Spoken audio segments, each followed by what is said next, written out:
Voice is not working. I don't, it's on.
It is the most wonderful time.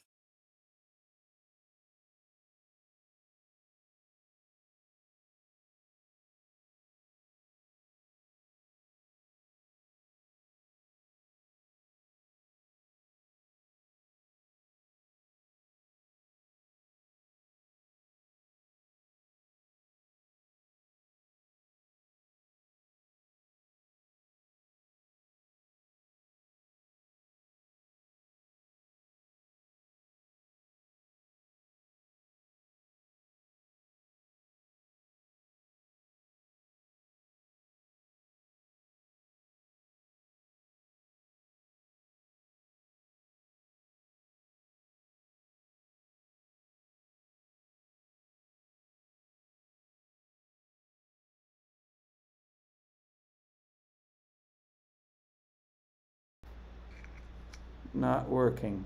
Ah. I see something. I think we've got it. We have it, Bert? I think we got it now. Whew. You see, I nothing on the mic, but I think I'm there. Yes. Oh boy, it was just unplug it from the computer and plug it back in again. That's my technical expertise right there. I keep doing, I mean, most of you do not watch this live at all, but I do it live because it feels a little more energetic, and otherwise I'd stop every time something went slightly wrong. So Well, you just got to enjoy part of the process of live broadcasting right there. I practiced, set it all up, and it was working. We made it work. I was just about to give up. Thank you, Bert. Glad you were here tonight. Otherwise, I'd have gone through the whole thing without that. Now, I've moved all of my notes to look at the cables underneath it. So I was talking about doing a passion project, and this is a passion project for me. I want you and me to understand God better. And when I look at the state of our church these days, the Christian community at large, and of course the secular world, we're all disconnected. We're not really seeing who God is. And this is nothing new. When Jesus came, he had to correct the view of God from all the Jewish people, especially the religious leaders, because they'd gotten off track. And Jesus was shocking and even was accused of blasphemy because he was trying to move people's attentions away from power and control and behavior and doing this and not that, and just move it so you focus on the Creator and the love of our God. And I believe the church needs that again today. So I'm going to John, who I believe thought the same thing. And, I'm getting all mixed up here. But John, I believe, had that same agenda. I think he could see religion starting to shift away into what it had been, just with different rules. And so John was making sure that we had the chance to know what Jesus was teaching. And while we're looking at a story tonight, a fantastic story of Lazarus coming back from the dead, there's a lot of teaching that's going on here. And there are reasons John includes this here in the scriptures. So that's what we're doing right here tonight. Okay, I'm going to bypass all this bit and just say we got the mic working instead. And let's begin in John chapter 11, and I'm going to begin at verse 28. 38. You saw that, right? Verse 38. Jesus, once more deeply moved, came to the tomb. Now, remember last week we finished where Jesus says, "Take me to the tomb." He'd already wept, where we had that verse. But he's feeling that emotion again. Remember, this is where Jesus, the Creator, comes face to face with death. Now, obviously, he'd seen it before. In the Garden of Eden, he says, "Don't eat this tree. If you do, you'll die." It was all theory at that point. And after Adam and Eve had eaten the fruit, they had to kill the animal for them to have clothes. And then God had to watch Cain kill Abel. And more death as more and more people came on this earth. Wars, brutality, murders, disease, old age, crippling things. God had seen all this, and I know he grieves with it. And at this point, Jesus had probably raised Jairus' daughter already. He'd also raised the widow of Nain's son. But this is one of his friends. And it was his friends, people he hung out with a lot, that were emotionally fraught at this moment. So Jesus once more was deeply moved, and he came to the tomb. Now this tomb, remember John's writing to people in Greece, and they wouldn't have known what the tomb would have looked like. So he's telling them, and he's telling us, because it's different than what we experience with burial. So he says it was a cave with a stone laid across the entrance, probably much like a grave that Jesus was put in. So Jesus walks up to this cave, sort of a hole in the side of a hill, and he says, "Take away the stone." Now Jesus is on a mission here. He knows what he's going to do.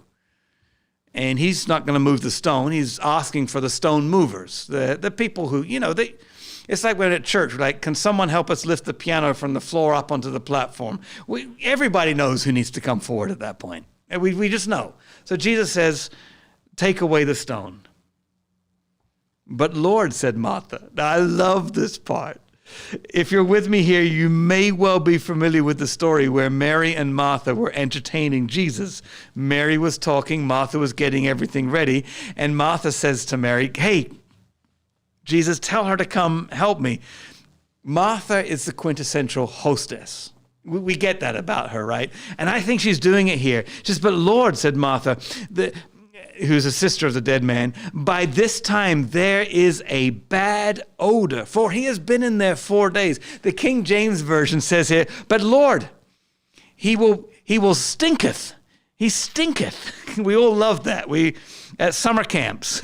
I'd go to summer camp and I stayed in a tent with 8 other guys that stinketh. We just, use that word a lot. It's a good holy word for something that smells bad. But in this translation, the English Standard Version, it says, "By this time there is a bad odor, for he's been in there 4 days."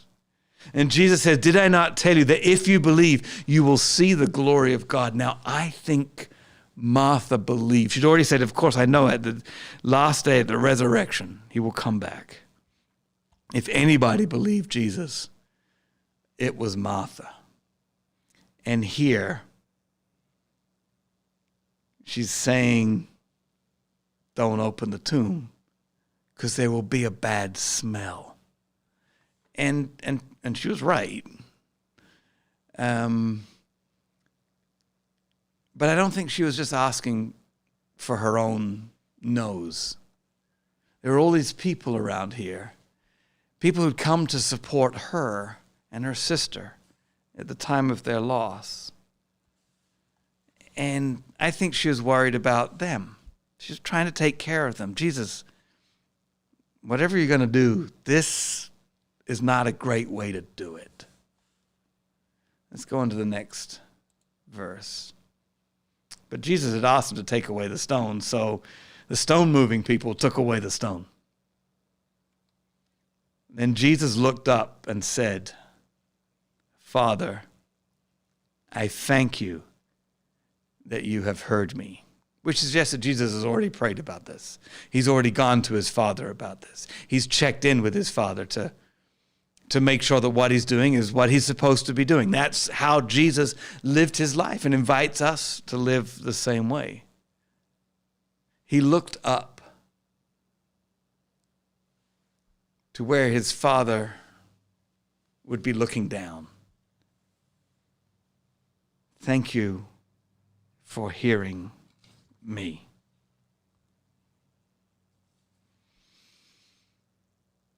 Actually, let's read the next part too. Jesus says, "I knew that you always hear me, but I said this for the benefit of the people standing here, that they may believe that you sent me." Remember, every time that John tells a story, there's a purpose for telling the story. And John wants you to know, me to know, his church members in Turkey, where he likely was, over towards Greece. He wants them to know that Jesus is God. This is not just a good teacher and we follow his teachings. No, we rely on him. He is God. And so Jesus is saying here, and John's relaying to us, that there were certain things that Jesus was doing in order that we would understand a little more of who he is. I don't know if I've forgotten what's coming in the next couple passages. Bert talks about where was all the stuff to embalm him. They had their version of that. Really what they were doing, they were preparing him for burial. They were not mummifying. Sometimes we get a picture of him looking a lot like the Egyptian mummies would have looked. And that's not what was going on here. They would have had foot-long sheets of linen that would have been wrapped around him, various parts like his torso, but then his legs and arms would have been wrapped separately. But then he would have been covered with a sheet over that, tied up at his hands, and his feet would have been bound. And then they would have anointed him with spices, but the spices would have helped with the odor as they were preparing him for burial. But they also had another duty. They also would have been a little bit sticky. So to hold these pieces of linen together, they would put the spices between them, and that would have bound them together a little bit. Remember, all of this was actually fairly practical. It wasn't necessarily ceremonial.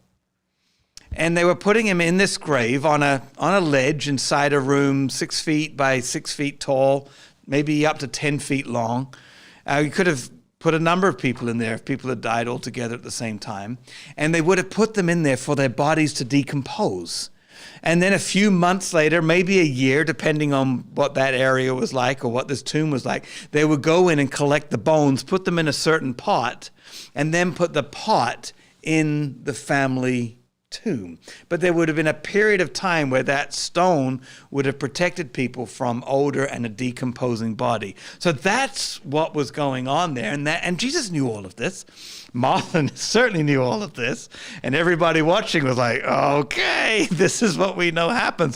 What now is Jesus going to do? Now, before I go there, I'm going to go back to this one here, because there's something here that I thought of for the first time ever as I was reading scripture. But Jesus is praying publicly here. And he's making it clear that his public prayer wasn't just for God. It was for the people around him. Now, in church, sometimes I get a little miffed when the public prayer becomes something of a performance.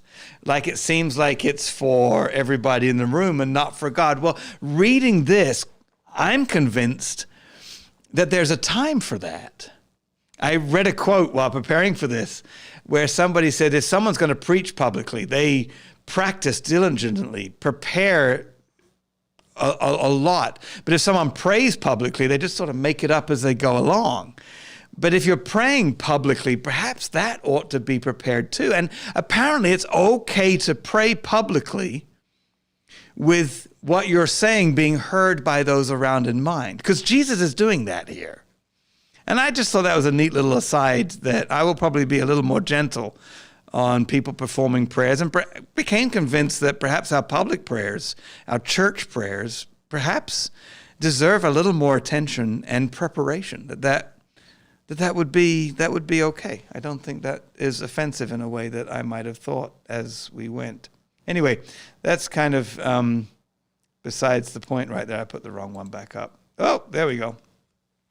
When he had said this, when he'd been talking to God, when he had said this, Jesus called out in a loud voice. Now, the loud voice is significant because whenever the New Testament describes the second coming of Jesus, it talks about a loud command. And there's definitely volume when Jesus comes back. Now, I don't think for a second that if we're loud enough, we could raise the dead. I don't think the volume is what brings people back to life. If we shout loud enough, the dead will hear us. No, I don't think they hear anything. But Jesus calls here in a loud voice, much like when he comes back.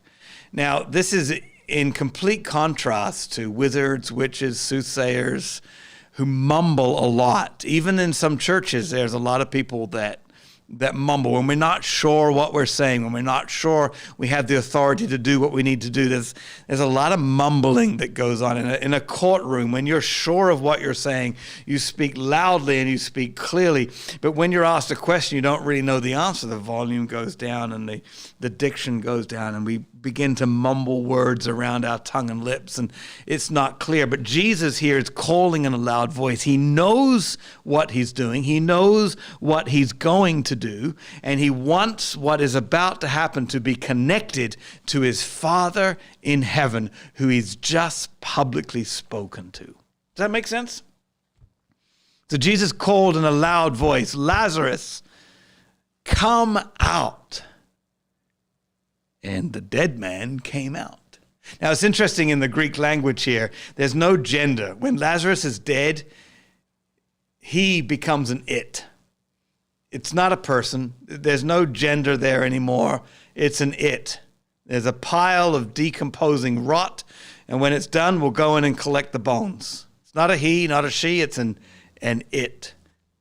But it says here, it assigns gender again. The dead man came out. And then, excuse me, Boy, if you're listening on headphones, that is not pleasant. I apologize.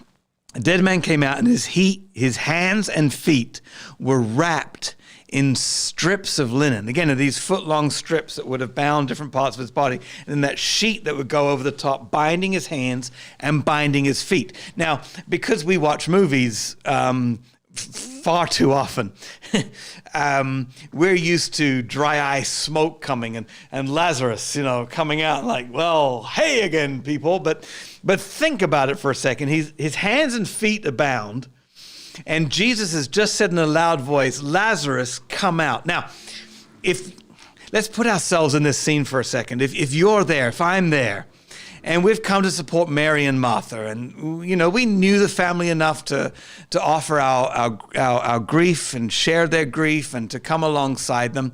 And then this man, Jesus, who we've all heard about, comes along and says, open the grave.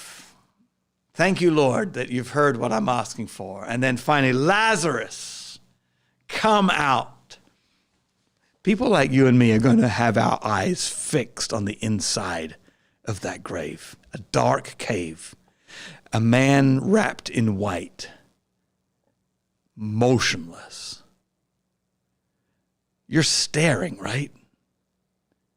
Like wondering, is he really gonna move? And you're staring, hoping, waiting, watching for any signal that this pile of rot is about to be a living being again. There are times when I've had to wait for something. And a plane is delayed at an airport and someone comes over the tannoy and my ears are like, are they saying that we get to leave now? And there's that moment of like, the news is coming, but I don't know what it is yet.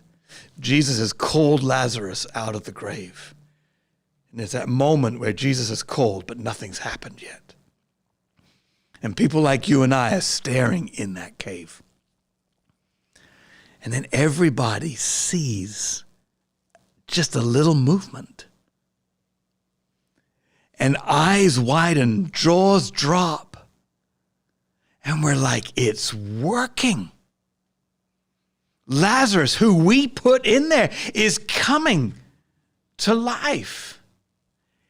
It's happening. But Lazarus doesn't strut out. Remember, he's bound up with different parts of his body. The sheet binds his hand and his feet. The guy has to swivel off the shelf. So getting up would have been okay. But once he's standing, if he's going to come out of the grave, he's got to hop. His feet are not going to have the movement to move. We don't bury people thinking, well, now just in case. No, he's got to bunny hop to a door that, let me see if I can pull this up. There it is. It would have been a door a little bit like this. There might have been 6 foot tall inside that tomb, but that door is closer to 3.5, 4 feet. And so you have to duck and go over the steps, and he's got to do this while he's bound up. That's the wrong one. So Lazarus comes out, his hands and feet wrapped with strips of linen and the cloth around his face. You can't even see where he's going. And Jesus is the one person who goes towards the light when he's resurrected, not when he dies. Fantastic. I just thought about it. Brilliant. Love it. Then Jesus said to them, take off the grave clothes and let him go. This was a clumsy moment for Lazarus. Jesus says, okay, somebody go help him. And of course, they did. Now, we're going to leave it here tonight. It's a moment of victory. Jesus has demonstrated what he, as God and with his Father, can do. And if he can do it for Lazarus, he's made it clear he can do it for you and me and for our loved ones too. But while everybody's giving high fives and hugs and wailing grief turns into cheering awesomeness, I think Jesus gets a little somber. Because as the rest of this chapter is going to demonstrate, the religious leaders who could not bring people back to life are insanely jealous. And this here now is really in the Gospel of John. It's one step too far. And it's the final provocation of Jesus' enemies. They've had enough now. They're not going to try and arrest him, and when they fail, go, okay. No, there are plans afoot. Jesus has come back to Jerusalem. He'd gone away because it wasn't his time yet.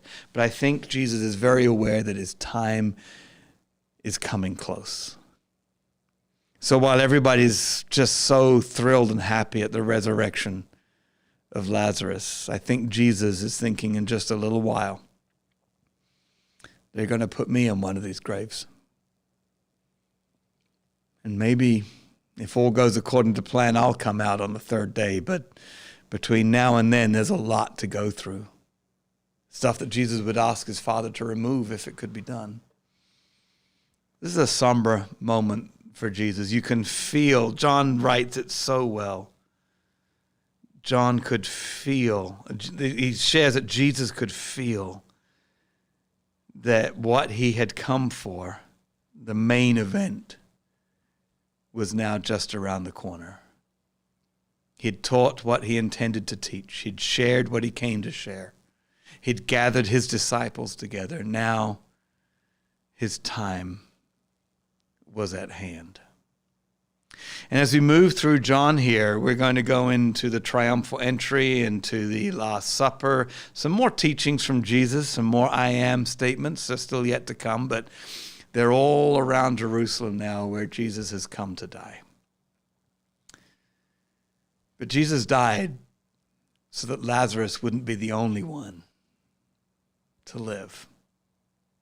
Jesus died so that you and I could have that wonderful resurrection morning. And just talking about that is blessing enough for me tonight. This is a lovely, wonderful passage of Scripture. I've really enjoyed this part. But next week, we'll go back on to where the religious leaders are like, oh, can't have this. But tonight, we celebrate with Martha, Mary, and Lazarus, and the fact that Jesus has the ability to raise people from the dead. But even though I feel like I've had my blessing, as is our common practice here, I'm going to invite you to our blessing for tonight.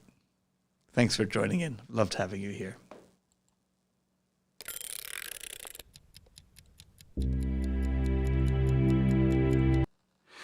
It is the most wonderful time of the year.